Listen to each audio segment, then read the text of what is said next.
If your wall paint is peeling because you picked the wrong primer for those shiny, glossy surfaces, it's time to fix that with the right bonding primer. So you want your paint to stick like glue, right?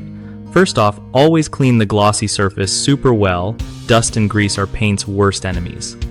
Next, lightly sand it to take away that slick finish so the primer has something to grab onto. Then, slap on a bonding primer made for glossy or hard-to-paint surfaces, which helps the paint stick better than regular primer. Let that primer dry completely before painting over it, or you'll risk peeling again.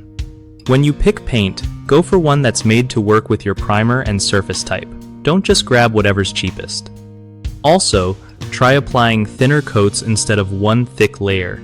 It prevents cracking and peeling down the line. Keep your room at a comfy temperature and away from crazy humidity while everything dries, because weather can mess with your paint job big time.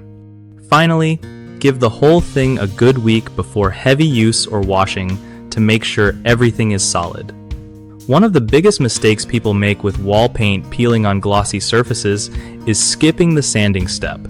They think primer alone will fix it, but without roughing up the surface, paint just won't stick.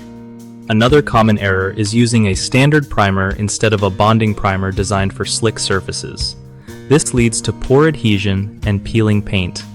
Lastly, many folks apply thick paint layers too soon after priming without waiting for proper drying time, which causes bubbling and peeling down the line.